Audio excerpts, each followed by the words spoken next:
Mulai aja Bu ya. Oke, Iya, Assalamualaikum boleh warahmatullahi silakan. wabarakatuh. Halo teman-teman semua, Waalaikumsalam. semoga dimanapun kalian berada, kita semua selalu dalam keadaan sehat walafiat walaupun di tengah pandemi COVID-19 ini ya. Sebelumnya perkenalkan nama saya Debra Faradiba Ahwan. Saya merupakan mahasiswa ilmu politik yang tentunya di sini saya nggak sendirian. Kali ini saya tentunya bersama dengan narasumber kita yang cantik dan luar biasa ini, dan juga bersama dengan teman-teman saya yang juga cantik sekali. Dia merupakan mahasiswa ilmu politik yang nanti akan menemani teman-teman di rumah untuk berbincang serius tapi santai gitu teman-teman. Jadi di sini nanti kita akan membahas mengenai dinamika pelaksanaan pemilu di Indonesia terkhusus pada tahun 2019, yaitu untuk menjawab pertanyaan apakah pelaksanaan pemilu di tahun tersebut sudah mencerminkan pelaksanaan good governance. Nah, mungkin sebelum kita masuk ke inti pembahasan, mungkin aku ingin teman-teman di sini memperkenalkan diri terlebih dahulu ya. Boleh dari Cantika mungkin. Iya, halo semuanya. Aku Cantika Sasikirana dengan NIM 2010413158.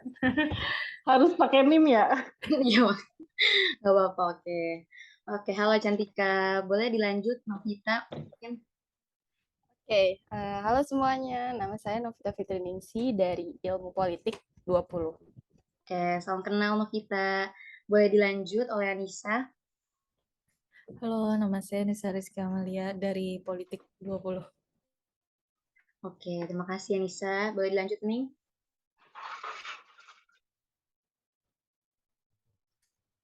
Perkenalkan, aku Hening Dian Fasika dari Ilpol 20. Oke, salam kenal. Jadi ini teman-teman ilmu politik yang nanti kita akan berbincang-bincang serius tapi santai itu bersama teman-teman ilmu politik ini, Bu. Jadi sebelum kita mulai mungkin kita tanya kabar dulu kali ya, Bu Lia. Bu Lia bagaimana nih kabarnya, Bu? Bagaimana di tengah situasi Alhamdulillah pandemi ini? baik. Alhamdulillah. Alhamdulillah baik. Ini Alhamdulillah. ya, diskusi malam Jumat ya. Orang-orang Iya, malam Jumat ngaji, kita iya. diskusi politik ya. Betul Canggih. banget Bu. Biasanya kalau malam Jumat kan ceritanya tentang serem-serem. Kalau ini mungkin seremnya serem di dunia politik kali ya Bu ya. Kita bahas nanti kayak gitu. Oke, sebelumnya aku sekali lagi mengucapkan terima kasih buat Bu Lia udah mau meluangkan waktunya pada hari ini, apalagi di jam segini di malam hari ini tuh. Terima kasih banyak Bu Lia udah mau meluangkan waktunya. Jadi sebelum masuk ke pembahasan, aku pengen memperkenalkan dulu nih Bu Lia ini siapa sih sebenarnya. Jadi buat teman-teman yang belum tahu Bu Lia ini siapa, mungkin boleh di-share screen. Novita, oke, makasih. Nah, Apa? buat teman-teman, WA. oke, udah jelas kalian. Itu ada data pribadi saya tuh. Ada alamat dan Oke, scroll gitu up nanti scroll. ya. Nah, Nanti oke. di blur ya. Siap, Bu. Oke, jadi Bu Lia ini merupakan dosen pengajar tetap di FISIP, teman-teman, di UPN Veteran Jakarta sejak tahun 2021. Beliau ini pernah menempuh pendidikan Master of Public Policy di Lee Kuan Yew School of Public Policy di National University of Singapore sebagai penerima Becasing Scholarship. Nah, beliau ini juga merupakan sarjana ilmu politik dari Universitas Indonesia. Beliau juga telah berpengalaman melakukan penelitian dengan organisasi non-pemerintah, pemerintah, dan universitas, serta aktif dalam advokasi undang-undang. Nah, beberapa publikasinya diantaranya itu, seperti yang teman-teman bisa lihat, itu mengenai anomali keuangan partai politik, serta bantuan keuangan partai politik, yaitu metode-metode penetapan besaran, transparansi, dan akuntabilitas pengelolaan. Ini mungkin sesuai banget dengan tema pembahasan kita pada hari ini. Nah, beliau ini juga merupakan Direktur Eksekutif dari CCHRS. Mungkin untuk mahasiswa ilmu politik di UPN nggak asing lagi dengan apa sih itu CCHRS itu. Nah, jadi CCHRS ini merupakan Pusat Kajian Keluarga dan Hak Asasi Manusia yang didirikan oleh UPN Veteran Jakarta pada awal tahun 2020. Nah, jadi beliau ini merupakan direktur eksekutifnya, guys. Nah, keahlian dan minat beliau ini adalah spesialisasi di bidang politik, kayak kepartaian, pemilu, demokrasi, keuangan partai politik, transparansi, keterwakilan perempuan dalam politik, maupun politik digital. Jadi teman-teman ilmu politik mungkin udah nggak asing sama Bulia kalau diajar di beberapa mata kuliah ilmu politik. Kayak contohnya salah satunya itu adalah politik digital maupun partai pemilu. Nah, beliau itu juga pernah menjadi manajer riset di Center for Digital Society Visipol UGM dan juga pernah menjadi peneliti di Perludem dan relawan di Komnas Perempuan serta asisten peneliti di Puskapol UI. Nah, dari sekian banyak prestasi Bulia ini cocok banget untuk kita ulik-ulik gitu guys, pembicaraan kita dengan tema yang kita angkat pada malam hari ini gitu. Mungkin langsung aja kali ya, sebagai pemantik diskusi kita hari ini, aku mau sedikit menjelaskan mengenai konsep dari good governance itu. Jadi kan sebenarnya konsep good governance ini merupakan cita-cita lama yang memang didambakan oleh masyarakat Indonesia mungkin sejak dahulu. Pasalnya memang konsep ini tuh menawarkan penyelenggaraan pemerintahan yang lebih efektif, efisien, transparan maupun akuntabel. Nah, sehingga banyak orang tuh yang menginginkan agar konsep ini tuh diterapkan dan digencarkan oleh Indonesia. Harapannya jika memang konsep ini terrealisasi, nanti dapat mengatasi segala bentuk permasalahan termasuk kesenjangan sosial, korupsi yang terus membudaya di Indonesia, sehingga kesejahteraan pun bisa dapat tercapai jika memang konsep good governance ini dapat tercapai di Indonesia. Nah, namun demikian, faktanya eksistensi dari konsep good governance ini nyatanya masih banyak dicederai oleh para aktor kebijakan. Jadi kesannya tuh konsep good governance yang dilulukan oleh aktor politik itu masih menjadi mimpi dan omong kosong belakang gitu teman-teman, terutama di pelaksanaan pemilu Indonesia yang dihadapi. Itu banyak sekali permasalahan di pelaksanaan pemilu tahun 2019, yaitu salah satunya dan yang paling terutama adalah proses pemungutan suara dan penghitungan suara yang paling banyak disoroti karena menimbulkan banyak korban jiwa serta kecurigaan bagi penyelenggara pemilu kayak gitu. Nah, mungkin aku sedikit pengen tahu nih Bu, pandangan Bulia terkait pelaksanaan pemilu di tahun 2019. Apakah memang pelaksanaan pemilu ini sudah mencerminkan konsep good governance itu sendiri? Mungkin kayak gitu sih Bu. Oke, maaf ini ada Anabul yang gangguin. Oke. Sebenarnya perlu dibahas dulu sebelumnya good governance itu maksudnya gimana gitu kan. Sebenarnya good governance itu yang dimaksud itu sebenarnya pemerintahan yang berjalan dengan baik dan dia bisa mencerminkan dan bisa bertujuan untuk bukan cuma mengatasi permasalahan sosial yang ada di masyarakat dan juga berlaku adil dan segalanya, tapi dia pemerintahan itu juga dibentuk dengan cara dan sistem yang adil juga. Jadi adil sejak dari awal pembentukannya sampai pelaksanaannya juga setelah pemerintahan itu terbentuk, dia juga dapat membuat kebijakan-kebijakan yang adil juga dan juga mengimplementasikan kebijakan itu dengan baik juga gitu. Enggak menyelewengkan kekuasaannya untuk perbuatan-perbuatan tidak baik gitu atau untuk kepentingan kelompok-kelompok tertentu gitu. Jadi masyarakat juga di dalam sistem yang good governance itu, masyarakat itu nggak cuma dimintain suaranya pas pemilu aja, tapi selama pemerintahan itu berlangsung, masyarakat juga punya suara gitu, didengarkan suaranya oleh pemerintah. Nah, disitulah konsep good governance juga bekerja, di mana pemerintah itu juga nggak cuma ngedengerin rakyat pas mau minta suaranya di pemilu gitu, tapi sepanjang dia membuat kebijakan, suara-suara masyarakat didengar, kepentingan masyarakat juga didengar gitu. Jadi tiap pembentukan kebijakan publik itu juga ikut serta menampung suara-suara dari rakyat gitu, masukan-masukan dari masyarakat gitu, dari publik, nggak cuma titipan-titipan kepentingan tertentu gitu ya. Jadi sampai nanti pemerintahannya itu berganti dan pergantian pemerintahan itulah pemilu itu ada gitu. Jadi pemilu itu sebagai suatu proses di mana pergantian pemerintahan itu berlangsung, pergantian penguasa, siapa yang akan berkuasa itu berlangsung secara tertib dan damai, dan di situ masyarakat juga dapat memberikan suaranya dengan mungkin di Indonesia disebutnya luber jurdil ya, langsung umum bebas rahasia jujur dan adil gitu. Tapi di situ ada konsep prinsip-prinsip pemilu di mana dia harus directly gitu, atau langsung diberikan langsung oleh rakyat itu suara itu kepada siapa nih wakilnya dia yang dia pilih, atau siapa presiden yang dia pilih, siapa gubernur atau kepala daerah yang akan dia pilih gitu.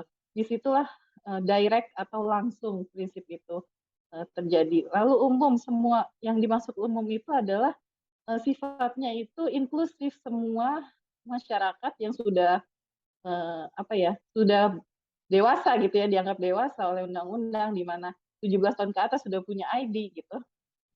Mereka berhak memilih dan mereka punya hak yang sama untuk memilih gitu. Selain itu juga sebenarnya warga negara juga bukan cuma punya hak memilih ya, tapi hak dipilih juga gitu. Di situ prinsip umum itu, jadi semua orang punya hak yang sama gitu. Mau dipilih, mau memilih, walaupun akhirnya di Indonesia hak untuk dipilihnya itu kan sangat eksklusif ya, di mana rekrutmennya itu sangat yang berperan utama itu adalah partai politik gitu kan, untuk setiap jabatan-jabatan politik yang dipilih di pemilu gitu. Lalu bebas itu semua orang bisa memilih siapapun yang dia mau gitu, tanpa adanya rasa takut, tanpa harus diancam atau tanpa harus diintimidasi. Kalau di beberapa kayak yang terjadi misalnya di Ukraina gitu, Rusia mengklaim, Putin mengklaim dia telah melakukan referendum ke warga-warga Ukraina gitu. Terus mereka katanya memilih untuk ikut Rusia gitu. Itu kan di situ kan kita dunia secara global gitu ya, masyarakat internasional banyak yang nggak percaya gitu. Kenapa nggak percaya dengan referendum yang dilakukan? Karena di situ banyak bukti-bukti yang kita bisa cek di internet gitu ya, disebar. Ternyata referendumnya itu tidak berlangsung dengan bebas gitu. Ada ancaman di situ, ada intimidasi di situ dari masyarakat itu untuk memilih referendum sesuai apa yang dimau oleh orang yang mengancam gitu. Di sini pihak yang mengaku menang gitu. Jadi pemilu itu punya prinsip bebas. Jadi semua orang itu harus bisa memberikan hak pilihnya itu dengan bebas, punya freedom di sana. Nggak ikut-ikutan karena terpaksa atau karena diancam gitu, atau diintimidasi gitu. Jadi di situ prinsip bebas. Luber judul langsung, umum, bebas, rahasia. Rahasianya itu kita mau memilih siapa aja itu harus rahasia, nggak boleh orang yang dipilih atau orang yang nggak dipilih itu tahu pilihan kita gitu. Makanya kan ada kotak suara, makanya kita nggak namain setiap surat suara kita gitu, karena disitulah prinsip sekresinya atau rahasianya gitu. Dan itu juga untuk melindungi kebebasan tadi gitu, supaya calon-calon yang kalah itu nggak mengintimidasi orang yang nggak memilih dia gitu kan. Disitulah fungsinya rahasia. Jujur dan adil ini kalau di Indonesia mungkin konsep baru, prinsip baru yang ditambahkan setelah reformasi ya, karena kan sebelumnya jujur adil itu nggak ada. Kenapa kayak gitu? Karena waktu pemilu Orde Baru itu kan kayak yang pasti menang pasti partai itu gitu. Terus partai itu pasti dapat suara terbanyak, mayoritas gitu. Dan itu kayak nggak perlu ngitung suara-suara pasti udah jadi kayak gitu gitu.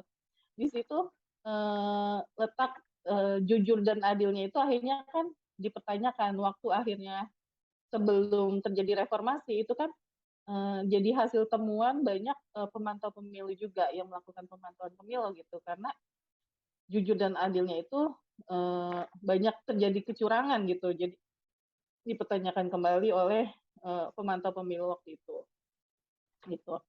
Nah, hal itu prinsip-prinsip pemilu gitu ya, yang di Indonesia itu udah dijamin oleh undang-undang kan. Nah, kalau kita merefer lagi konsep good governance, maka prinsip itu harus bisa ditegakkan di sana gitu, di dalam pelaksanaan pemilu. Tapi apakah prinsip-prinsip itu sudah memang bisa terlaksana, atau adakah masih ada kejadian-kejadian kayak paksaan atau intimidasi di daerah-daerah yang kita nggak tahu gitu ya, atau apakah semua masyarakat punya hak yang sama? Bagaimana dengan masyarakat yang nggak punya KTP gitu? Dia nggak punya akses untuk mendapatkan KTP, apakah dia juga bisa memilih, punya hak memilih yang sama? Bagaimana menjamin hak pilih mereka gitu? Terus bagaimana dengan masyarakat adat di hutan-hutan atau pegunungan gitu? Mereka juga warga negara Indonesia, tapi mereka nggak terdaftar secara administratif gitu. Apakah mereka punya hak yang sama juga gitu? Terus bagaimana masyarakat miskin perkotaan yang mereka nggak bisa punya KTP karena mereka misalnya tinggal di gubuk-gubuk yang itu tanahnya itu entah tanah siapa gitu kan, misalnya kayak gitu. Dan disitulah akhirnya terus bagaimana dengan masyarakat atau warga negara Indonesia yang dia punya apa namanya disabilitas mental gitu kalau kita menyebutnya sekarang ya. Walaupun banyak orang bilang ODGJ whatever itu, tapi mereka lebih prefer biasanya disabilitas mental gitu atau psikis gitu.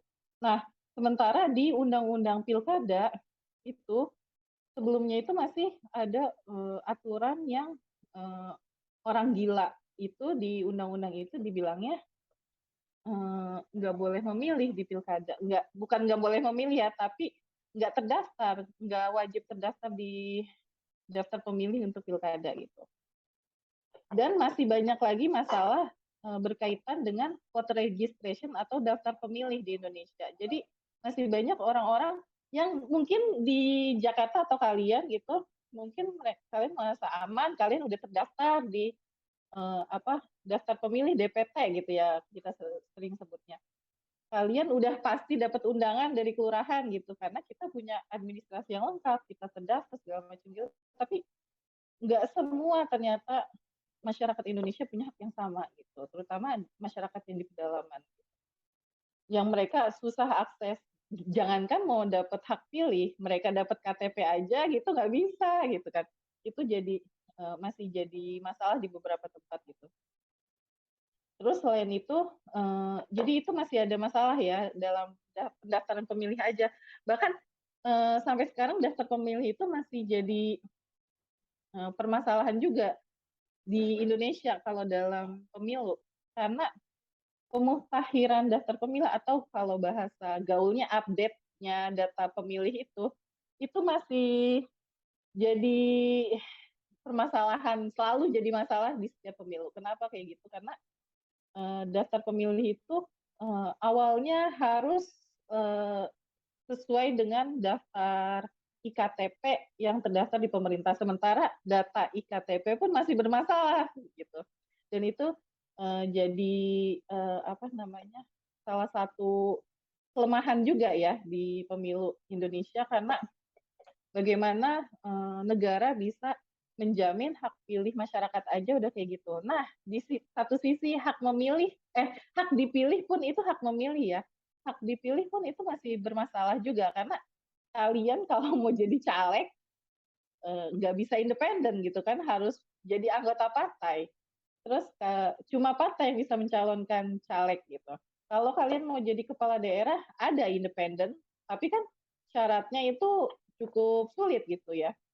Dan kalau mau lewat partai banyak yang mengeluh kayak katanya harus bayar mahar dulu gitu kan.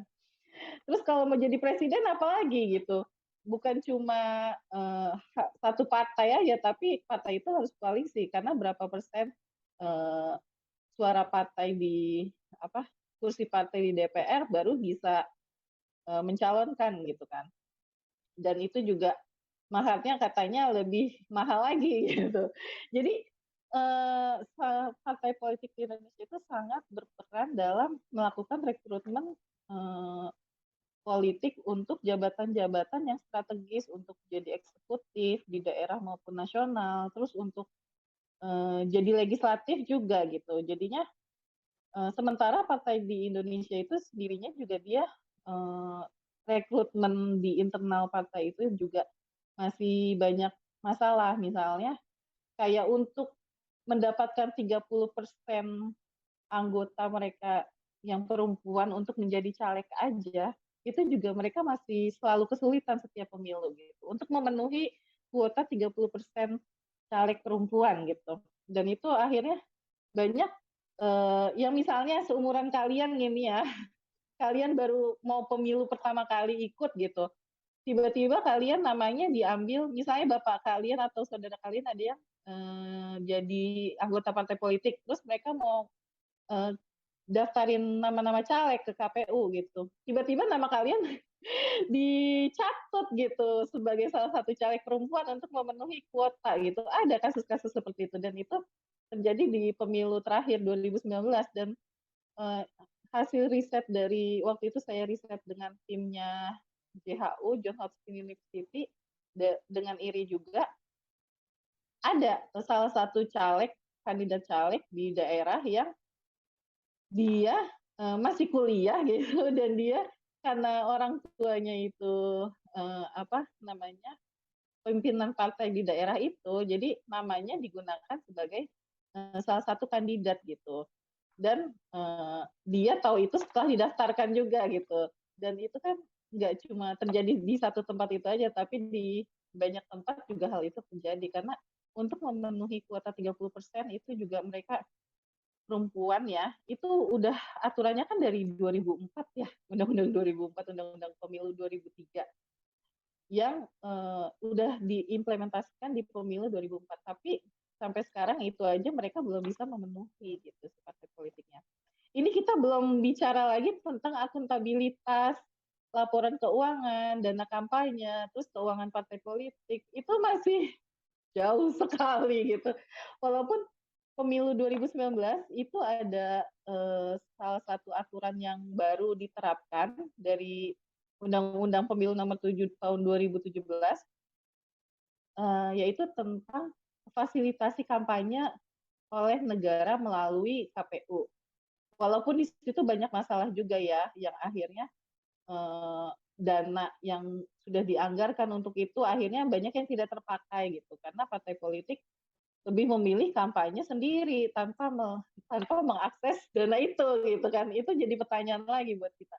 Kenapa dulu kan menurut hasil riset saya yang dengan Perludem itu tuh partai politik pengeluaran terbesarnya itu adalah saat kampanye gitu. Terutama iklan di TV, di media gitu kan. Dan di media massa gitu. Nah, akhirnya waktu itu salah satu usulan kami setelah bertahun-tahun advokasi, akhirnya masuk di Undang-Undang Nomor 7 2017 itu, revisi Undang-Undang Pemilu, tentang fasilitasi kampanye oleh negara. Dan sebenarnya ada fasilitasi kampanye, biaya yang mahal itu katanya untuk bayar iklan.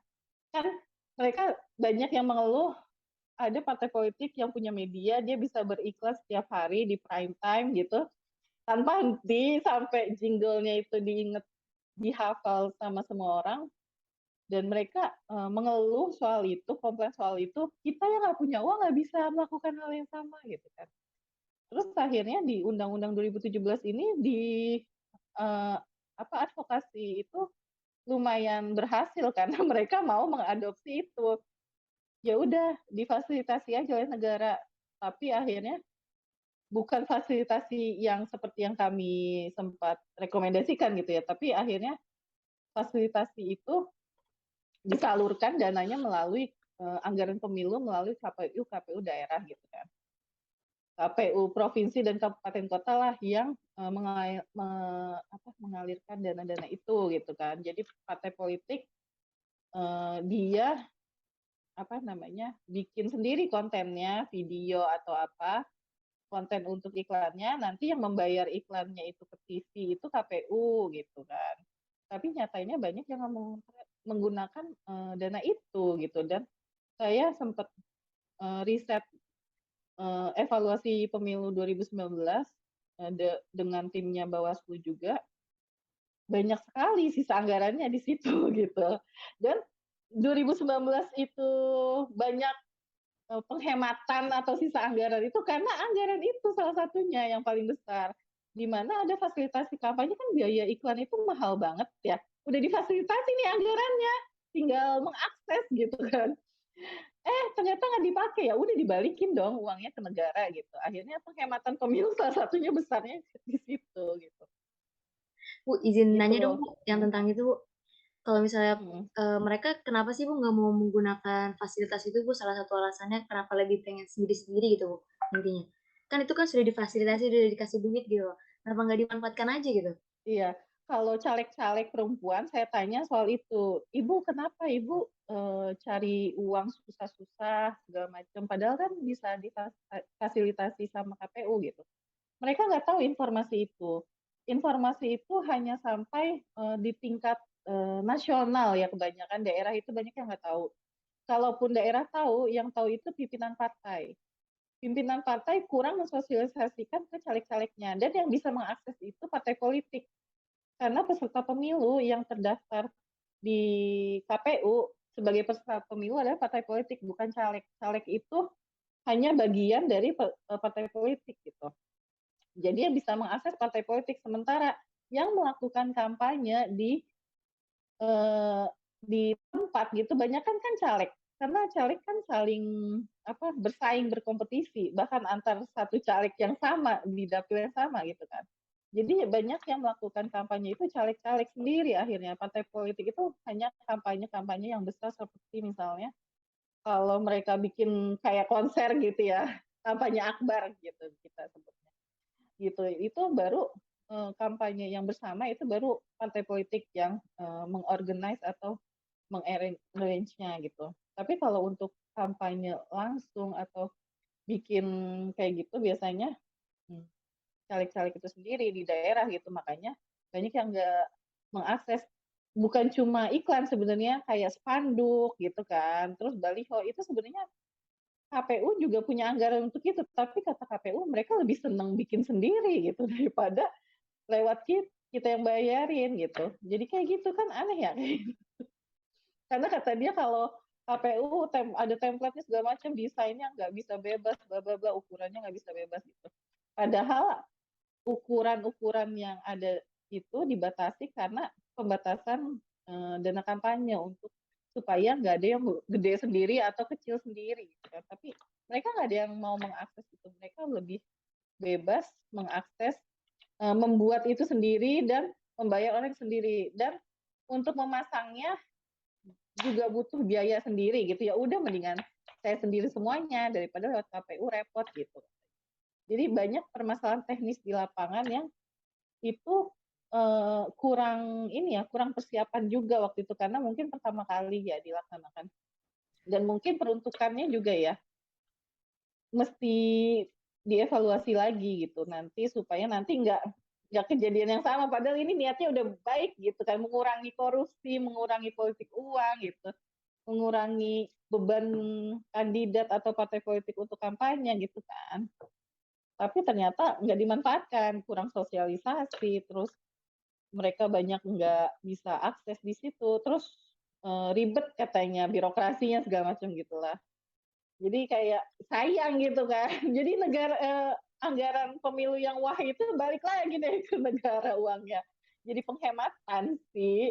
Cuma ya akhirnya tujuan dari undang-undang itu dibuat gitu, terutama pasal itu tentang fasilitasi kampanye oleh negara, akhirnya ya nggak tercapai juga gitu kan. Oke. Berarti mungkin ada yang mau masuk nih teman-teman nih. Ada yang mau nanya dong. Oke, boleh Iya, masuk. boleh. Iya, kan tadi Ibu nyinggung juga ya soal politik uang.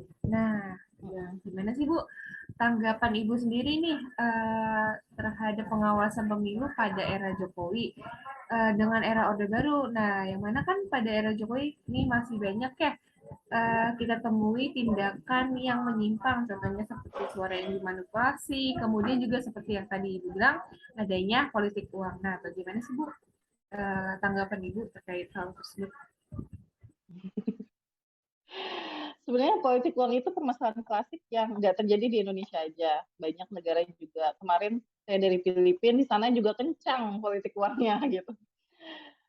Dan kayak kandidat tuh mesti nyediain dana untuk itu gitu. Bahkan pernah ada teman saya, dia caleg di daerah dia, terus dia pernah di konferensi gitu ya, dia bahkan bilang, tolong dong saya sebagai, dia itu waria ya, salah satu kandidat transgender dia sebutnya. Terus dia bilang, saya transgender pertama yang menjadi anggota legislatif di daerah. Terus dia mau nyalon lagi, tapi dia bilang saya bingung karena saya nggak punya dana gitu. Dananya terutama untuk apa? Terutama untuk politik uang gitu. Terus saya bingung. Dia bisa seberani itu mengungkapkan itu di forum internasional gitu kan. Dan itu kan memperlihatkan bahwa itu hal lumrah di negaranya dia gitu. Kalau di Indonesia gimana?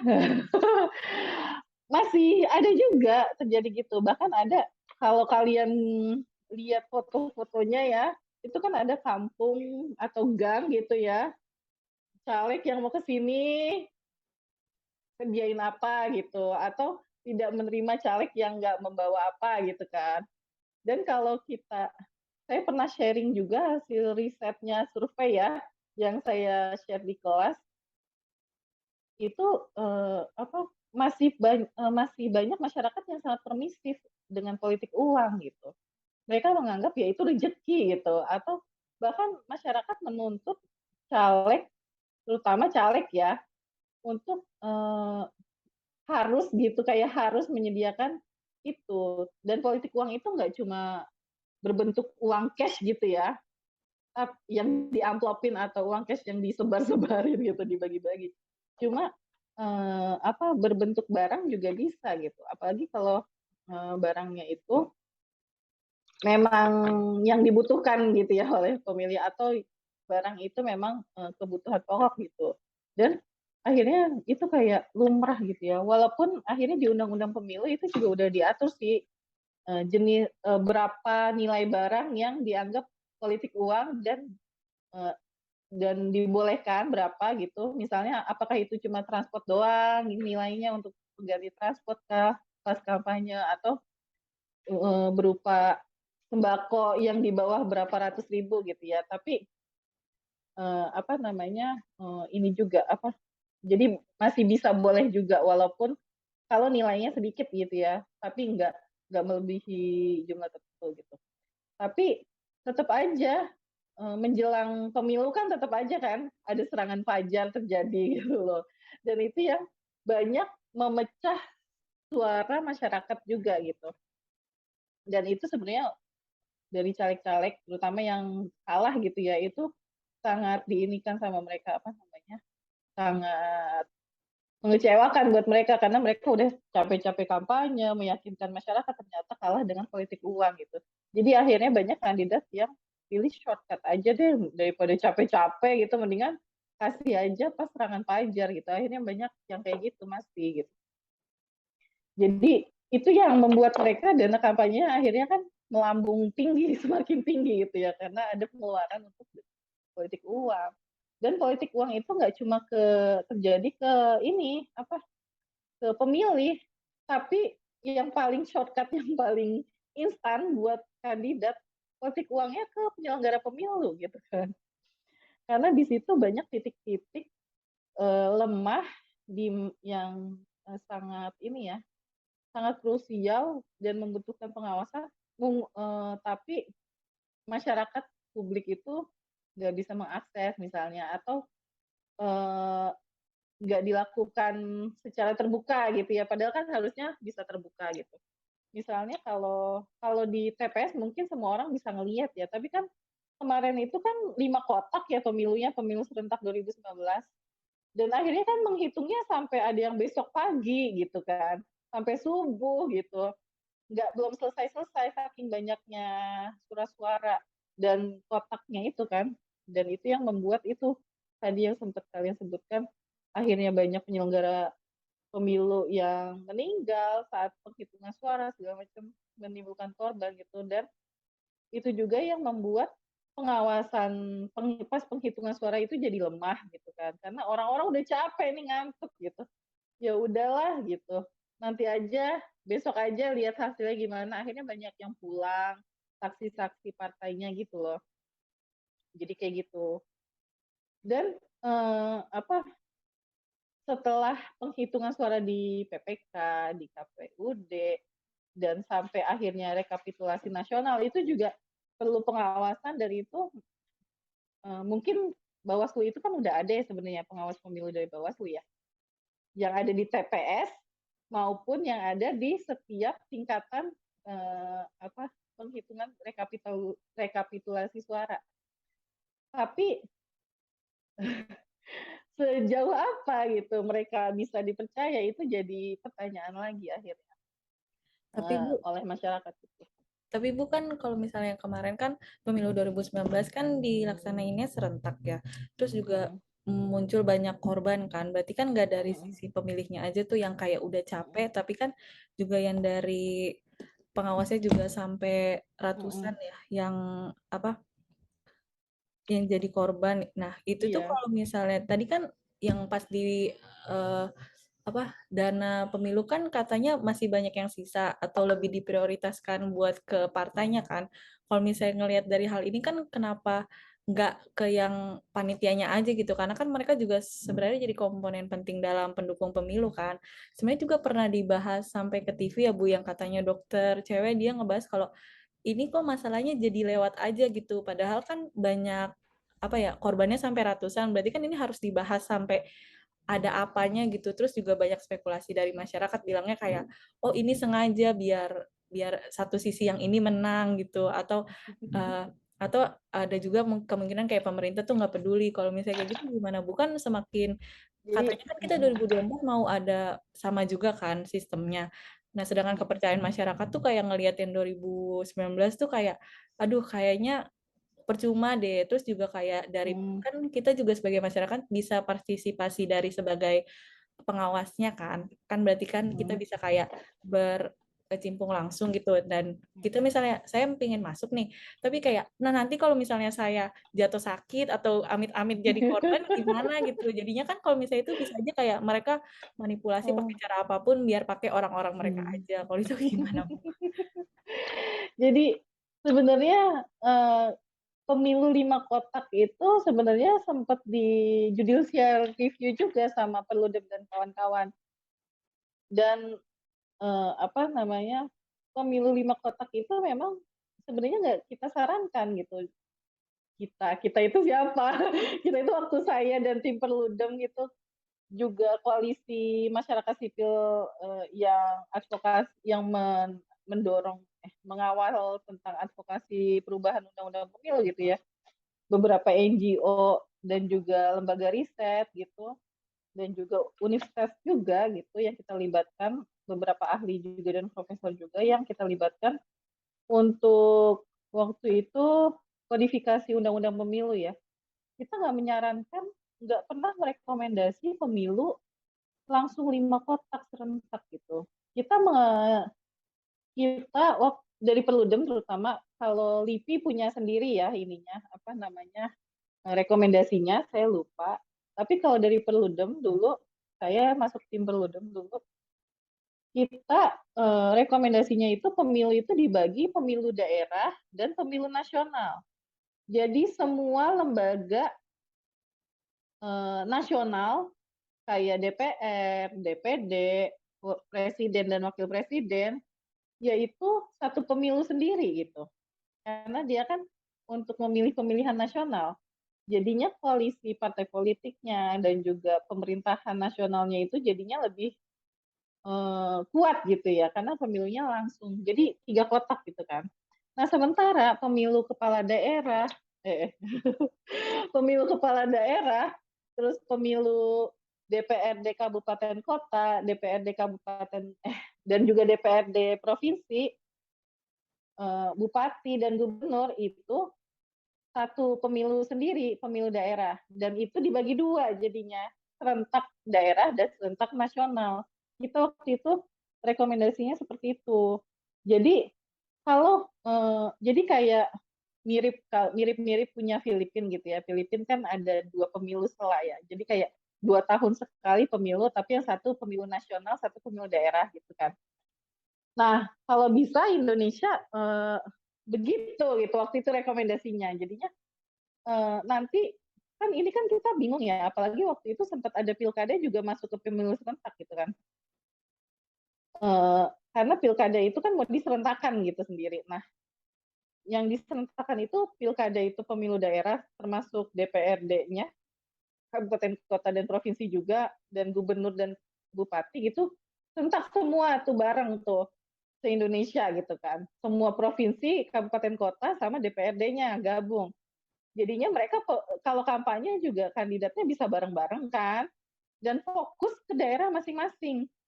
Kalau pemilu serentaknya itu bareng gubernur sama nasional, orang kan fokusnya isu nasional aja. Karena kan presiden yang paling hot. Caleg aja dia kampanye akhirnya bawa-bawa nama presiden karena orang taunya calon presidennya, pasangan calon presiden, bukan calegnya itu sendiri. Jadi dia mengenalkan dirinya sendiri, ini partai pendukung calon presiden A, B, C gitu kan. Jadinya kayak gitu. Walaupun dia caleg di daerah gitu kan, padahal kan nggak nyambung. Terus jadinya pas nasional semua orang fokus di nasional. Kan kemarin pas pilkada serentak bareng sama pemilu serentak itu orang yang pilkada nggak kebahas ada isu pilkada apa di sana gitu. Jadi orang-orang fokusnya ke nasional aja. Tapi Sama Bu, halnya kenapa? tapi kan kalau tadi kan Filipina kayak dipisah gitu kan, dua, jadi ada salah.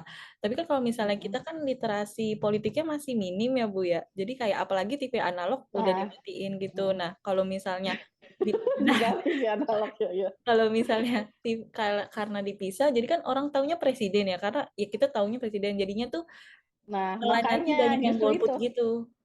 justru itu jadinya kalau misalnya pemilu daerah dibikin sendiri gitu, akhirnya orang fokus di daerahnya masing-masing. Ini daerah saya calonnya siapa aja kan beda sama daerah di sebelah gitu. Jadi dia fokus di daerahnya dia aja kampanyenya gitu. Terus dia juga fokus di masyarakatnya aja kampanye di situ aja dan masyarakatnya juga fokus ke calon-calon di daerahnya aja gitu. Kalau digabung semuanya nasional dan daerah akhirnya kan mereka fokusnya ke nasional gitu, daerahnya mereka nggak terlalu kenal. Kayak kita DPRD dan juga DPR digabung, kita kan banyak kan akhirnya yang banyak modalnya dan dia lebih besar dapilnya itu kan nasional gitu ya. Dan kita kenal nggak sih anggota-anggota DPRD daerah kita gitu, paling orang-orang taunya partai politik gitu kan. Jadi si caleg-calegnya ini juga kurang ini sama agak sulit juga kampanye ke masyarakat dan dia juga akhirnya ini juga ya kalah sama isu-isu nasional gitu. Akhirnya daerah itu juga kandidat itu juga nggak ngebahas daerahnya nanti mereka mau bikin program apa di daerahnya, mereka mau bangun apa di daerahnya. Akhirnya nggak fokus karena fokusnya ke isu nasional yang dibawa sama capres-capres itu gitu kan. Jadi kalau mereka fokus di daerah masing-masing ya kampanyenya di daerah masing-masing itu aja, jadi fokus di masing-masing daerah gitu. Nggak ke nasional gitu. Jadi si kandidat juga dipaksa buat fokus ke masyarakat di daerah yang nggak ikut-ikutan kampanye presiden gitu kan. Kan selama ini akhirnya gara-gara jadi serentak orang-orang fokusnya bawa-bawa nama calon presiden dan kampanyenya ngikut kampanyenya calon nasional presiden gitu kan. Kayak gitu sih. Idenya kayak gitu, tapi ya ditolak gimana ya. Yang diterima itu yang serentak 5 kotak itu gitu. Dan itu akhirnya sampai sekarang kayak gitu. Sebenarnya kan kenapa ada pemilu setelah itu kayak Amerika itu juga kan ada pemilu setelah ya. Dia kayak 50-50 ada yang jadi ada yang beberapa jabatan itu dia kayak Kongres sama Senat itu kan nggak bareng pemilunya gitu kan. Jadi kalau kenapa ada pemilu setelah itu? Jadi kalau misalnya sekarang ruling partinya partai A gitu, dia berkuasa nih masyarakat nggak puas sama partai ini, kepemimpinan partai ini. Jadi pas pemilu kan masyarakat bisa nggak milih dia lagi gitu loh. Dan itu jangka waktunya nggak nunggu 5 tahun lagi. Kalau nunggu 5 tahun bisa jadi sebelum pemilu dia masih banyak kampanye atau banyak program yang sosial yang bagi-bagi uang atau apa gitu kan ke masyarakat. Tapi kalau 2 tahun pertama itu akhirnya kan partai dipaksa kerja terus-menerus supaya mereka tetap terpilih gitu kan. Kalau nunggu 5 tahun kan lama gitu ya. Tapi kalau ada pemilu setelah mereka 2 tahun juga udah gencar gitu, nggak nunggu nanti aja pas mau pemilu gitu. Kalau ini kan kayak ada jedanya dulu menjelang pemilu baru mereka berusaha merebut hati rakyat lagi gitu. Oke, baik Bu. Ini ada teman yang Hening mau bertanya Bu, dia habis reses. Iya. Gimana nih Kenapa tanggapannya? Hening? Aku mau nanya Bu, jadi kan tadi bahas tentang pelaksanaan pemilu yang serentak yang tadi udah dibahas sama Ica juga kan, yang terkait pemilu serentak 2019. Nah, dari beberapa yang saya baca itu kan katanya pemilu serentak ini tujuannya untuk memberikan efektivitas dan efisiensi dalam pemilihan Iya. presiden, terus dan lain-lain gitu kan kayak pilkada. Tapi pada kenyataannya kan efektivitas dan efisiensi yang terlihat di pemilu serentak 2019 itu hanya di administrasinya saja. Dan dalam pelaksanaannya juga yang kita lihat tuh masih banyak hal-hal yang enggak mencapai keefektivitasan itu. Contohnya kayak misalkan tadi dari sisi pengawasan dan pelaksanaan itu masih banyak korban yang berjatuhan, terus dari akses, terus dari hasil rekapitulasi pemilu, terus dari politik uang dan lain sebagainya. Nah, itu kira-kira menurut Ibu tuh kita sebenarnya pemilu serentak ini tuh ada dari sisi selain anggarannya nggak sih Bu yang emang benar-benar efektif dan efisien? Sebenarnya efektif efisiennya itu bukan di cuma anggaran ya waktu itu kenapa ini. Maksudnya kenapa mengusulkan pemilu serentak itu, tapi kan kita kan dari saya dan tim saya dulu mintanya nasional dan daerah yang serentak, nasional serentak sendiri, daerah sendiri. Tapi kan kenyataannya enggak kayak gitu. Dan akhirnya nggak tahu ini usulan siapa gitu kan, serentak 5 kotak ini gitu. Pertama itu. Yang kedua, memang secara anggaran itu yang sebenarnya kalau pemilu nasional kan dari dulu serentak ya. Yang nggak serentak itu pilkada sebenarnya. Karena pilkada itu kan tergantung, terutama pilkada langsung tergantung masa jabatan kepala daerah. Jadi hampir setiap hari di Indonesia ada pilkada kabupaten atau kota gitu. Walaupun cuma di daerah itu ya. Cuma akhirnya selalu ada pilkada dan akhirnya anggarannya sendiri-sendiri gitu. Dan itu yang membuat anggarannya itu jadinya membengkak di situ. Dan kalau diserentakan dijadiin satu waktu, makanya pilkada kan mulai serentak gitu ya. Itu bisa ada penghematan anggaran negara di situ untuk pelaksanaannya. Jadi sekali aja nih panitianya bareng-bareng gitu kayak pemilu nasional gitu. Nah, sebenarnya efektivitas dan efisiensi lain yang waktu itu dipikirkan itu adalah kotel efek. Kotel efek itu apa? Jadi ada penyederhanaan partai politik di parlemen yang mendapatkan kursi. Di situ yang dimaksudkan adalah partai-partai yang mendukung calon presiden yang terpilih akhirnya juga menduduki kursi yang mendapatkan kursi yang mayoritas gitu. Nah di situ kotel efeknya. Jadi partai-partai pendukung calon presiden pasti menang gitulah ya. Kalau calon presidennya menang, kalau calon presidennya kalah ya kalah gitu. Tapi akhirnya suara mereka jadi ikut terangkat naik gitu kan. Itu kotel efeknya. Jadi efisien dan efektivitasnya itu adalah pemerintahan yang terbentuk akhirnya nggak bertele-tele kalau membahas kebijakan. Di satu sisi itu jadi penyederhanaan, karena penyederhanaan di parlemennya. Jadi partai pemenangnya itu juga kan partai yang mengusung calon presiden yang terpilih gitu kan. Jadi pemerintahannya itu yang terbentuk, mau itu nasional mau daerah, kalau serentak gitu akhirnya mereka saling mendukung gitu kan terjadi sekarang ini. Karena mayoritasnya siapa partainya, presidennya siapa, jadi mereka bikin undang-undang kayak oke, kamu oke, saya oke, kepentingan kita sama, jadi masyarakatnya terus kemana? Gitu. Jadi efektivitas dalam membuat kebijakan gitu. Tapi di satu sisi itu jadi efektivitas dan efisien banget ya untuk membuat kebijakan. di sisi lain adalah masyarakatnya. Karena oposisinya lemah kan jadinya. Apalagi sekarang oposisinya bergabung ke koalisi pemerintah gitu kan. Jadi oposisinya nggak ada kan sekarang.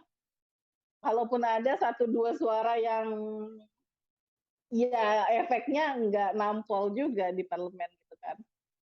Cuma jadi dissenting opinion doang, nggak bisa mengubah keputusan gitu kan. Dan di situ akhirnya undang-undang itu tiba-tiba udah jadi gitu ya, karena nggak ada oposisi yang mengkritik soal itu gitu kan, nggak ada oposisi yang berlawanan dengan kepentingan pemerintah. Semuanya jadinya kan partai pemerintah akhirnya, karena mereka ada di pemerintah semua akhirnya gitu kan. Itu gitu. Jadi efektivitas efisiennya emang terjadi itu. Banyak undang-undang yang tiba-tiba udah jadi kan, masyarakat nggak tahu menahu karena tiba-tiba ini kapan dibahasnya kita nggak tahu gitu kan. Akhirnya kayak gitu sih.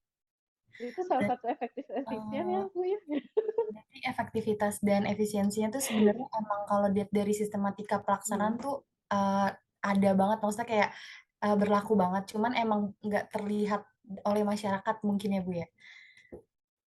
Efektif dan efisiennya itu pemerintah terbentuk itu akhirnya mereka jadi satu suaranya gampang gitu ya. Jadi dalam memutuskan sesuatu, membuat kebijakan gitu itu gampang diskusi di antara merekanya gitu akhirnya. Tapi bagaimana dengan rakyat gitu? Ada satu ekses negatif yang dilupakan di mana masyarakat akhirnya didengerin atau enggak gitu kan sama pembuat kebijakan. Karena mereka udah asik sendiri. Nah, kita kan sama-sama pemenang nih gitu kan. Gitu sih. Tapi efektif efisien kan undang-undangnya jadi banyak yang jadi. Wow. Undang-undang apa aja?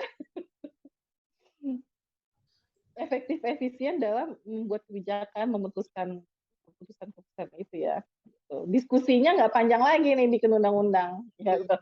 Karena parlemennya itu pembuat legislasinya, pembuat undang-undangnya udah senada sama pemerintahnya. Jadi mereka udah satu kepentingan gitulah ya. Karena berasal dari partai yang sama. Oke, Ibu, ini ada yang mau bertanya nih Bu satu. Mungkin sebenarnya nggak mau Oke, makasih Debra. Sebenarnya nggak mau nanya sih, sebenarnya mau sharing-sharing aja mengenai pemilu 2019 gitu kan. Pas 2019 nih, aku kebetulan emang udah terjun gitu ya untuk pemilihan umum. Pada saat pemilihan umum tuh sebenarnya aku tuh emang belum tahu apa-apa gitu loh tentang ini gimana sih cara milihnya, terus lah kok pas dibuka kertasnya ini siapa aja gitu kan, nggak ada yang tahu Banyak gitu. lagi ya orangnya ya. Iya Bu, yang tahu tuh cuman oh ini presiden nih sama wakil presiden. Kalau yang calon DPR ini siapa gitu kan. Nah, alhasil tuh saya milihnya tuh cuman kayak Presiden Jokowi. Oh, saya tahu nih karena udah periode sebelumnya kan. Terus sebut nama. Nggak apa-apa. Maaf Bu. Terus pas pemilihan DPR kok ini saya nggak ada yang tahu gitu, kertasnya banyak banget kan sampai panjang gitu kan ya. Terus gitu ya. Iya Bu. Terus alhasil saya tuh milih yang sekiranya tuh cap cip sama yang logonya bagus aja Bu sebenarnya Bu. Terus sebenarnya kalau dia pilih yang ganteng Bu tuh. Dia pilih yang ganteng. Emang kelihatan gantengnya. Enggak dari namanya kelihatan. Nah, menurut Untung saya ada yang namanya Jungkook gitu ya. Aduh, takut. Oh, itu udah beda server Bu kalau itu Bu, gitu Bu. Iya. Nah, menurut saya kalau dari ketidaktahuan saya ini, menurut saya itu komponen dari good governance, di mana kurangnya partisipasi dari masyarakat, khususnya itu dari seperti kita ini loh, generasi milenial. Kayak kan 2019 kemarin kan kebanyakan calon pemilih itu kan calon pemilih baru gitu ya, yang benar-benar baru banget nih, nggak pernah milih gitu. Ya udahlah, gue asal milih aja gitu kan. Nah, kurangnya partisipasi ini merupakan apa ya? Menurut saya tuh kayak pendukung lemahnya good governance pada sistem pemilu 2009 itu loh. Jadi 2019. Ya, 2019. Nah, menurut Ibu tuh kenapa sih generasi milenial ini masih banyak nih yang belum tahu gitu. Jadi hasilnya tuh mereka asal nebak aja nih yang sekiranya dia pernah lihat lah di banner-banner gitu. Jadi akhirnya memang dana kampanye, gimana masifnya kampanye mereka juga ini kan menentukan kan. Karena mereka makin dikenal oleh masyarakat termasuk milenial juga kan. Sebenarnya di era digital itu ya, kan kampanye secara digital juga berpengaruh banget ya. Kan sharing-sharing digital, retweet, terus TikTok-nya di-share atau apa, itu kan lebih mudah dan lebih murah kan sebenarnya. Walaupun bayar influencer juga mahal ya. Tapi maksudnya mereka bisa membuat itu konten-konten kreatif sendiri juga gitu ya. Dan nggak perlu pasang di media TV atau media nasional gitu kan. Lewat media sosial lebih gampang di-share dan juga lebih gampang orang melihat, walaupun video singkat tapi bisa dibuat semenarik mungkin. Tapi ya itu juga kelemahan sosial media juga salah satunya adalah dia nggak bisa diakses semua orang, misalnya apalagi di daerah-daerah remote yang masih rural area gitu, masih pedesaan atau orang-orangnya itu belum bisa mengakses internet dengan gampang atau nggak punya gadget, itu kan jadi masalah. Dan sebenarnya tapi di daerah perkotaan itu mungkin bisa lebih ini ya, lebih baik gitu. Di sisi lain memang pemilu Indonesia itu pemilu paling rumit di dunia. Bahkan itu diakui sama negara-negara lain juga paling rumit. Saking banyaknya caleg gitu ya. Bayangin kita ada 77 dapil di nasional. Di setiap kabupaten kota dibagi-bagi lagi, ada 5 dapil, ada 3 dapil, tergantung populasinya ya. Di provinsi dibagi lagi dapilnya. Jadi berapa tuh daerah pemilihan? Setiap dapil calegnya beda. Satu dapil misalnya, kalau Papua satu dapil misalnya karena penduduknya sedikit cuma ada 3 kursi gitu ya. Gampang ininya, setiap partai cuma ngasih 3 calon atau 2 kali lipat dari 3 calon gitu kan. Jadi kayak 6 calon gitu, 6 caleg satu partai di satu dapil. Misalnya di Papua. Nah, tapi kalau di Jakarta bagaimana? Atau di Bogor yang penduduknya banyak banget, gimana? Satu dapil itu bisa ada 12 kursi. Bayangin, caleg-caleg itu pasti full. Dia satu dapil, satu dapil, satu partai, 12 caleg. Dikali waktu 2019 ada 12 partai, dikali 12 partai. Ada berapa nama caleg gitu. Jadi diakui sama dunia, Indonesia itu pemilu direct ya, secara langsung yang paling complicated, paling rumit. Makanya sementara di satu sisi masyarakatnya pendidikan politiknya itu masih kurang gitu, kedewasaan demokrasinya juga masih kurang kan. Jadi ya gitu, akhirnya selama ini kita survive saya juga bingung ya. Enggak. Jadi ya di satu sisi sistem pemilihannya serumit itu, di sisi lain masyarakat seperti ini, dan yang bikin tambah complicated-nya juga sistem pemilunya proporsional. Jadi orang yang menang itu nggak selalu dia dapat semua kursi kan. Kalau mayoritarian jelas ya, satu dapil yang dapat yang menang cuma satu gitu, karena kursinya cuma satu gitu. Nah kalau proporsionalitas apalagi suara terbuka itu rumit karena kan suaranya harus dibagi proporsional dengan kursinya. Terus udah gitu siapa caleg yang di situ yang dapat kursi itu juga dilihat rankingnya dari perolehan suara masing-masing caleg di satu partai gitu. Jadi bayangin itu gimana rumitnya gitu. Di satu sisi itu, nah makanya kan tadi kan balik lagi ke pemilu serentak nasional daerah gitu, kalau disederhanakan bisa lebih mudah. Tapi di sisi lain sebenarnya 2014 waktu itu Perludem sempat bikin kompetisi hackathon segala macam. Waktu itu KPU-nya sangat amat kooperatif. Mereka membuka data semua caleg, bahkan disediakan API-nya juga, dibantu gitu ya. Jadi banyak mahasiswa maupun umum yang bisa coding, yang bisa bikin aplikasi. Akhirnya mereka bikin banyak aplikasi kreatif yang mereka menampilkan caleg-caleg itu siapa, fotonya, profilnya gitu. Karena akses keterbukaan informasi tentang caleg itu dibuka banget waktu itu sama KPU. Gitu. 2019 dibuka juga sih, tapi udah inisiatif untuk membuat aplikasinya itu kurang, nggak semasif pas 2014, karena 2014 itu kan euforia ya, awalnya muncul calon presiden dan juga wakil presiden yang banyak ininya lah pengikutnya gitu kan.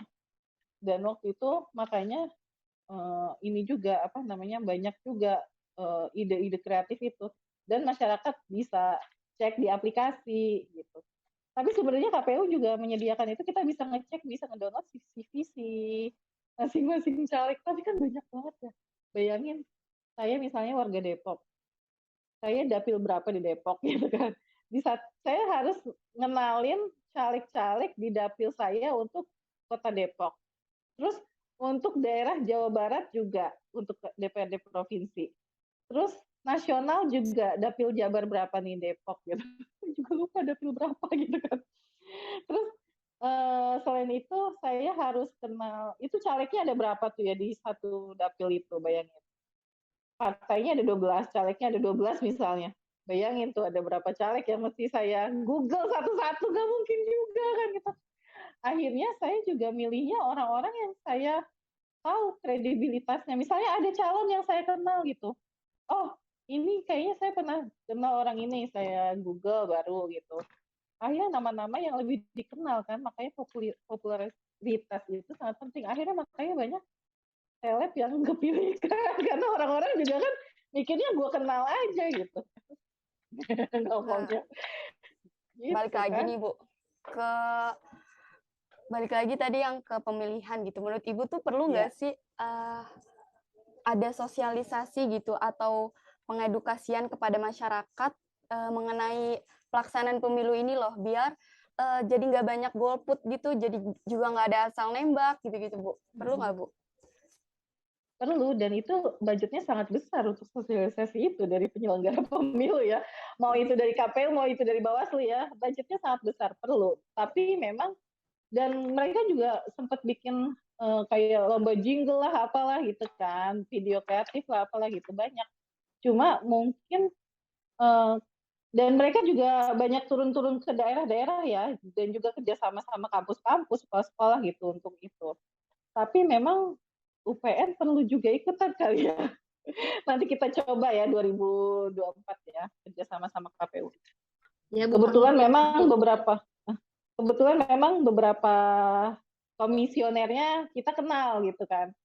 Jadi mungkin nanti akan kita usahakan buat kerjasama. Tapi memang pemilih pemula terutama mereka yang baru pertama kali memilih itu memang yang paling bingung kan. Kalau yang udah pernah milih-milih mungkin kita udah kenal gitu, tahu ya. Cuma untuk pemilih-pemula memang yang apalagi yang kaget gitu ya, melihat segini banyak caleg dan segala macam, itu memang perlu. Dan memang akhirnya orang-orang juga banyak males nyoblos, males datang ke TPS, itu bukan cuma karena dia nggak terdaftar di DPT gitu ya. Karena kan bisa pakai KTP sebenarnya kan kalau nggak terdaftar di DPT. Cuma masalahnya adalah yaitu kita nggak kenal. Akhirnya kan asal coblos gitu ya. Jadi capcip cumbalang kuncup coblos gitu kan. Atau namanya mirip nih, misalnya namanya sama-sama Wulandari, coblos gitu. Akhirnya kayak gitu kan. Jadi memang caleg-calegnya itu juga perlu merangkul semua pemilih di daerah pemilihannya ya. Dan tugas mereka emang cukup berat di situ. Cuma biasanya kan mereka kalau masalahnya apakah kalian selalu ada di rumah? Apakah kalian mau ikut kampanye juga? Anak-anak muda ini kan susah juga ya. Kalian juga kan misalnya lebih lama di kampus daripada di rumah gitu kan. Kalau sekarang udah mulai ke kampus gitu. Selain itu juga gimana sih cara partai politik itu juga kan perlu mencari cara-cara alternatif, kampanye alternatif yang bisa melibatkan dan bisa menarik suara pemilih pemula juga ya, sebenarnya ini jadi masalahnya partai politik juga gitu, karena mereka itu kesulitan untuk merangkul anak-anak muda dan juga melakukan rekrutmen politik untuk regenerasi anak-anak muda baru di partai mereka juga kan di satu sisi itu. Dan mereka itu selalu mencari cara sebenarnya untuk gimana sih caranya nih supaya anak-anak muda mau memilih gitu.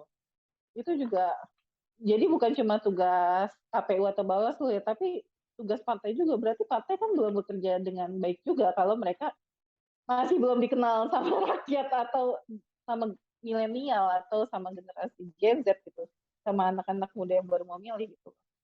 Di situ Oke. memang masih banyak masalahnya gitu.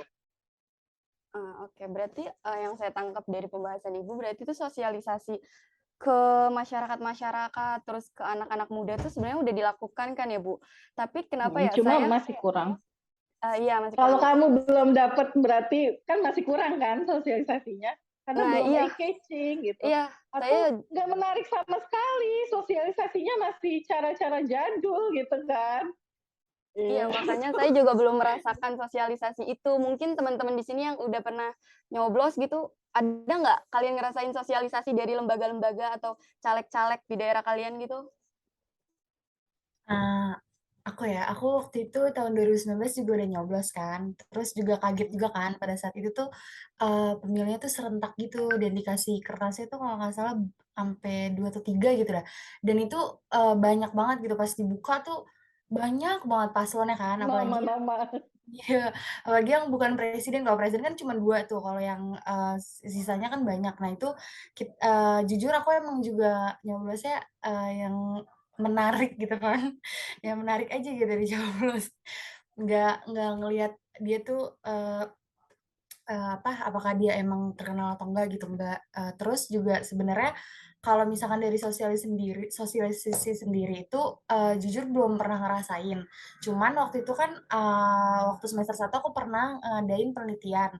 Nah itu targetnya tuh pemilih pemuda, terkait pilkada serentak 2020. Nah di situ mereka tuh responnya juga sama, kan, pertanyaan itu terkait kalian tuh, ngerasa kayak ngerasa pengen nyoblos nggak sih? Kenapa kalian, ada rasa ingin nyoblos gitu dan kenapa ada rasa ingin golput gitu kan. Nah, rata-rata jawaban mereka tuh kayak mereka memilih golput karena mereka nggak tahu gitu kan, nggak tahu Dan ini nggak ngerti calonnya kan.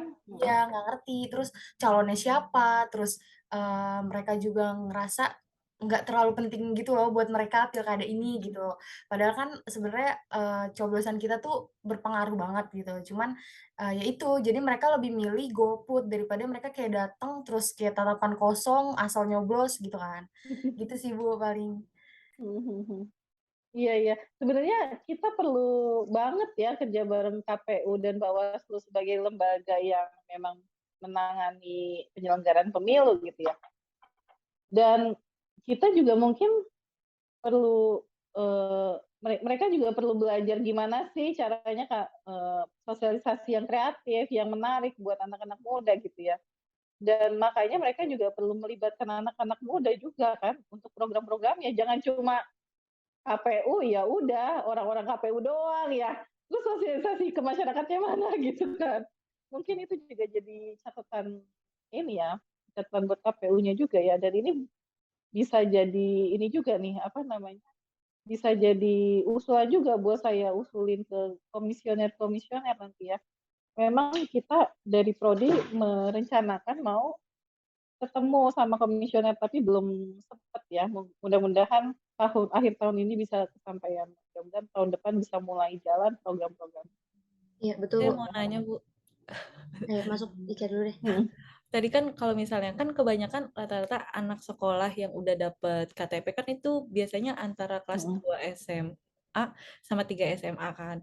Sedangkan kan tadi emang sosialisasinya kurang gitu. Berarti kan pendidikan politiknya juga kurang dong. Sedangkan saya juga baru belajar politik karena masuk ilmu politik aja gitu. Tapi kan kalau misalnya itu berarti kan anak SMA nih ya yang rata-rata benar-benar pemula nggak tahu apa-apa gitu. Kalau misalnya ini dimasukin ke pendidikan itu bakal bisa jadi hal yang buruk atau bisa jadi hal yang baik. Tapi kan nanti takutnya dibilang, oh ini politisasi pendidikan nih, nanti sengaja sekolah yang di daerah ini ntar lebih pro ke sini. Sedangkan kita kan guru-guru aja tuh sebenarnya yang kalau konteks agama aja banyak kan yang kayak ketua OSIS gak boleh yang agamanya minoritas gitu-gitu. Jadi sebenarnya Oh ya? itu harus ya ada. Jadi pendidikan itu harus dari mana gitu. Sedangkan kalau dari yang kalau misalnya butuh kayak sekreatif apapun ya, kalau emang nggak tertarik kan kadang susah juga ya. Maksudnya kayak saya suka Tapi K-pop di saya baru online. tahu tuh, ya. Saya baru tahu kalau ketua OSIS harus agama mayoritas. Saya Iya, baru tahu ada data itu. sempat Ada masuk Bu, berita viral juga. kasusnya viral Bu. Oh gitu. Oh gitu. Iya, itu aturannya dari mana ya? Menarik juga. Tapi nggak masuk bahasan kita yang fokus. Iya. Jadi memang tadi apa lagi pertanyaan? Enggak. Jadi memang di satu sisi kita kalian harus bedain mana yang pendidikan politik, mana kampanye politik. Jadi kalau di undang-undang itu kampanye itu dia ada nama calonnya atau nama partainya atau kandidatnya gitu ya. Terus ada ajakan memilih salah satu kandidat tertentu gitu kan. Itu yang termasuk kategori kampanye gitu.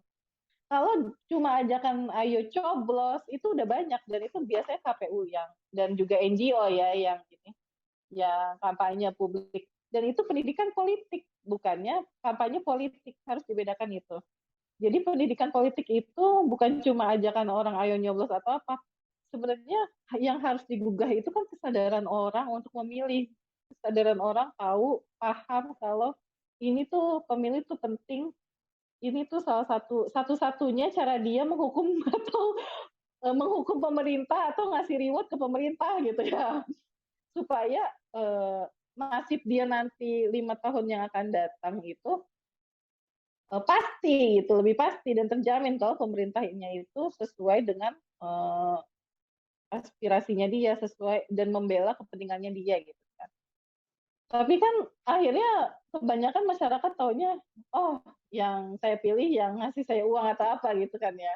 Itu yang dan sebenarnya harusnya ajakan kampanye memilih yang dilakukan kampanye politik yang dilakukan partai dan kandidat itu harusnya memang harus bisa lebih mendidik ya masyarakat bukan mendidik dengan politik uang tapi harusnya mendidik dengan cara menggugah mereka seperti itu memberikan mereka program-program dan juga hal-hal apa yang akan mereka perjuangkan nantinya kalau mereka terpilih tapi kebanyakan caleg yang kayak gitu kalah itu yang jadi masalah karena kan akhirnya yang lebih terkenal orang-orang yang ngasih imbalan gitu ya itu yang jadi masalah kan kenapa sebenarnya nih politik uang tuh masalah banget ya dan itu emang kanker lah istilahnya di pemilu kan tapi di satu sisi si kandidat dan partai politik ini dia tuh takut kalah kalau nggak kasih uang gitu di sisi lain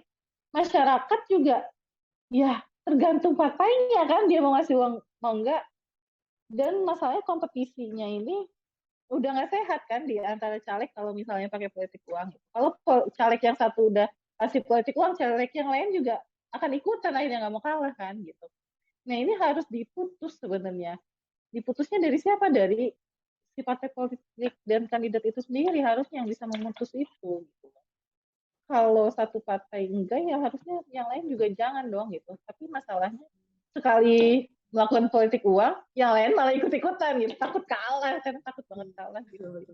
Seharusnya dari mereka juga mereka harus lebih ikhlas gitu ya mau menang mau kalah kalau mereka niatnya baik kan masyarakat juga nggak sebodoh itu juga ya masyarakat nggak bisa selalu dibodoh-bodohin dikasih politik uang gitu sih sebenarnya karena banyak juga dari hasil survei kan masyarakat ya kita ambil uangnya tapi nggak kita pilih orangnya gitu kan banyak yang bilang kayak gitu juga di gitu. kampung Tapi saya gitu Bu RT saya Bu banyak yang kayak tapi gitu. Masalahnya kalau kayak gitu gimana kalau orang yang nggak yang udah ngeluarin uang banyak itu kepilih gitu kan akhirnya tetap balik-baliknya korupsi juga gitu kan iya, itu yang jadi masalah dan akhirnya mereka udah pede mau menang kalau mereka kalah akhirnya mereka menghalalkan segala cara untuk tetap menang misalnya ya itu kayak bayar ke penyelenggara ke oknum penyelenggara gitu kan itu yang jadi masalah gitu tambah besar akhirnya masalahnya makanya mendingan nggak sama sekali kalau bisa alhamdulillah saya belum pernah dapat politik uang nauzubillah Bagus Bu. Mantap kayak gitu Bu, harus independen gitu. Tapi tetangga saya banyak yang dapat. Ya itu emang incerannya Bahkan tuh seperti itu Bu. ya, ya. Bahkan Tetangga-tetangga itu untuk juga. ya bahkan kita untuk saya aja nih untuk mengedukasi atau sosialisasi ke masyarakat, jangan ambil uangnya, jangan Ya. terima politik uang gitu-gitu. Dari zaman saya di Perludem segala macam udah bagi-bagi stiker, udah bagi-bagi waktu itu kartun ya, komik isinya tentang bahaya politik uang segala macam. Nggak ngaruh tuh. Ya itu butuh kesadaran yang secara lebih masif sih ya, karena ya masyarakat Indonesia masih sangat rentan sama itu. Oke, baik Bu. Gitu sih. Mungkin karena kita ternyata udah nggak kerasa banget nih Bu ya. Tadi tuh kita ngomong, Udah jam ya 9. udah 1 jam ternyata kita ngomong nih Bu. Nah, karena tadi udah yang bisa dirangkum adalah permasalahan-permasalahan terkait daftar pemilih lah, politik uang, partisipasi, kampanye, itu menjadi permasalahan di pelaksanaan pemilu tahun 2019. Nah, mungkin menjadi apa ya, closing statement dari Ibu kira-kira Bu. Menurut Ibu solusi apa yang tepat, solusi apa yang harus dilakukan pemerintah untuk pelaksanaan pemilu di 2024? Ini menjadi sekaligus penutup kita pada sesi podcast kita kali ini gitu Bu. Oke. Sebenarnya saya takutin itu justru pemilu 2024 jadi atau enggak. Karena kan kalian dengar isu tentang 3 periode itu kan, atau Iya betul Bu. pemilu itu ditunda kan, itu yang lebih menakutkan sebenarnya. Selain itu memang ya kita tetap harus menjaga pemilu itu tetap luber dan jurdil gitu loh. Yang penting kalau harapan saya buat kalian, terutama anak-anak yang masih muda, yang masih belajar dan masih masih percaya juga. Saya juga masih percaya sih banyak juga orang partai politik, banyak juga partai yang masih jujur gitu ya. Dia masih mau membela rakyat gitu masih ada. Cuma masalahnya mereka kepilih nggak? Nah, disitulah perannya kita nih, kalian, terutama anak-anak muda itu, buat benar-benar nanti kalau pemilu 2024 itu memilih calon-calon yang berkualitas gitu ya, yang bisa amanah, dipercaya, mau mendengarkan rakyat gitu ya. Dan kelihatan kok sebenarnya pola-pola tipikal orang-orang kandidatnya itu gitu ya. Apakah dia memang benar-benar berprestasi karena prestasinya kerjanya atau karena dia kaya atau populer atau politik uang gitu ya. Dan di sini saya harapin masalahnya kerja pemilu itu selama ini sangat-sangat eksklusif gitu ya Kak. Dan orang itu bahkan banyak kan kalau saya lihat generasi muda tuh ilfil gitu ya sama pemilu. Kalian tahu ilfil kan? Ya, Jadi betul Bu, kadang begitu Bu. Banyak ditemukan seperti itu, benar Bu. malah Masuk jadi teman-teman. akhirnya kecenderungannya apatis dan abstain gitu, nggak mau nyoblos sama sekali, nggak menggunakan haknya gitu. Tapi di situ kesalahannya. Saya harapin kalian juga bisa ngajak teman-teman kalian juga bisa belajar bareng-bareng juga sama teman-teman kalian gitu, atau sama keluarga kalian nanti di rumah kalau pemilu sama-sama bareng-bareng belajar. Pas mau nyoblos nih ya, saya juga biasanya 1 hari 2 hari saya usahain Google deh siapa sih calon kandidat yang paling oke. Kalau ketemu 1-2 orang alhamdulillah gitu, kalau nggak ketemu gimana gitu, paling nggak kita harus memilih yang terbaik di antara yang terburuk lah ya. Gitu sih, karena kita nggak punya pilihan kan, cuma caleg-caleg yang terdaftar itulah yang bisa kita pilih gitu. Kita kan nggak bisa memilih sembarangan. Kalau saya pernah ke luar negeri itu tuh kan kita kandidat itu dengan mudahnya dia bisa datang ke KPU, dia ambil formulir, dia daftar sebagai kandidat. Nggak perlu partai politik. Di sana gitu. Nah, di kita kan semuanya lewat partai politik kan. Jadi sebenarnya peran si pemilihnya juga ya, kita harus lebih cerdas. Paling nggak kita kan hidup di Jakarta nih sekarang, Jabodetabek lah gitu. Walaupun saya KTP Depok, tapi kan masih pinggiran Jakarta gitu. Di mana kita masih punya fasilitas internet, fasilitas akses ke informasi itu lebih mudah gitu loh. Jadi gunakan itu sebaik-baiknya. Ya udah diinterupsi. Jadi gunakan sebaik-baiknya untuk kita bisa menggunakan hak pilih kita juga sebaik-baiknya gitu, supaya jangan salah pilih, jangan sampai orang yang nggak amanah kepilih lagi. Oke, Saya baik. sih doanya semoga kita nggak dapat pemimpin yang zolim atau apa gitu ya. Amin, Setiap ada amin, pemilihan, ya Amin, Bu. Allah lindungi gitu. amin, Tapi amin. kita juga mesti usaha gitu kan, Hmm. supaya kita dapat calon yang sesuai dengan apa aspirasi kita. Gitu. Oke, jadi harapannya tuh semoga para pemilih ini bisa lebih cerdas dalam memilih karena pada dasarnya dan pada intinya kemajuan suatu negara kita itu ada di tangan kita sendiri, kayak gitu ya Bu ya? Iya, oke, kayak gitu. Oke, Termasuk kalian juga ya, ya jangan betul sampai sekali. 2024, Bu saya bingung cip lagi, jangan sampai gitu lagi. Nggak, bukan kita mahasiswa politik, kita akan melihat visi misi dan perkembangannya dia gitu Bu tentunya Bu nanti. Oke. Oke, baik. Terima kasih banyak Bu Lia. Gak kerasa banget kita udah 1 jam nyata berbincang serius tapi santai gitu ya. Nah, aku mau ngucapin terima kasih banyak buat Bu Lia udah mau meluangkan waktunya di malam-malam gini. Dan terima kasih juga buat teman-teman semua dan juga terima kasih buat teman-teman yang nanti akan menonton podcast kita ini. Semoga apa yang tadi sudah dibicarakan dapat dipahami dan juga dapat menambah wawasan teman-teman di rumah. Untuk itu, saya dan teman-teman semua pamit undur diri dan mohon maaf apabila terdapat perkataan kami yang salah ataupun kurang mengenakan di hati teman-teman. Sekian dari kami. Wassalamualaikum warahmatullahi wabarakatuh. Terima kasih Bu Lia, terima kasih semua. Terima kasih.